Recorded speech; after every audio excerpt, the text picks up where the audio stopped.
How do literary genres shape literary periods? Imagine stepping into a world where the way stories are told changes everything about the time they come from. That's what literary genres do. They shape the way we understand different periods in literary history. Genres are categories like poetry, drama, the novel, or short stories. They are defined by how they are written, what they talk about, and their style. Literary periods are spans of time when literature shares common themes, styles, and influences. These periods often reflected the social, political, and cultural climate of the era. The link between genres and periods is always shifting. When a new genre appears, it often brings fresh ideas and ways of storytelling. As old genres fade, they mark the end of an era. For example, during the Middle Ages, religious texts, allegories, and chivalric romances were popular. These genres reflected society's focus on faith and morality. Then came the Renaissance, which saw a rise in poetry and drama that focused on human experience and classical ideas. This shift in genres showed a cultural move toward individualism and humanism. The emergence of the novel in the 18th century is another example. It replaced older forms like epic poetry and religious allegories.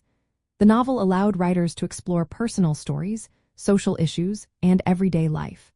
This change marked a new way of thinking about the world.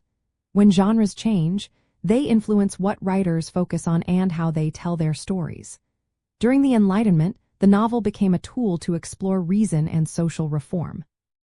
Writers like Daniel Defoe and Samuel Richardson used it to examine society and individual freedom. Later, the Gothic novel of the late 18th and early 19th centuries introduced themes of mystery, the supernatural, and psychological depth. These genres helped define the Romantic period, which was all about emotion and the sublime.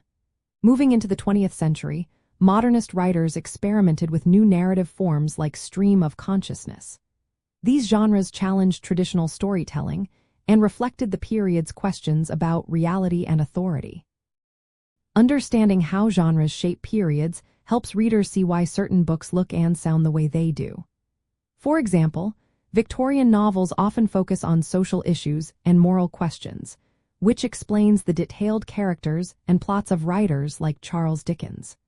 Recognizing that the Beat generation valued spontaneity and rebellion helps explain why their works broke traditional rules. Knowing the genres of a period makes it easier to understand the concerns and values of that time. In the end, genres do more than just categorize stories. They help create and define entire eras. As writers try new forms and subjects, they respond to their cultural moments and leave a mark on history. Paying attention to genres is a simple way to see what made each period unique, what stories mattered, and how literature reflects the world around us. This makes reading more interesting and connects individual works to the bigger picture of literary history.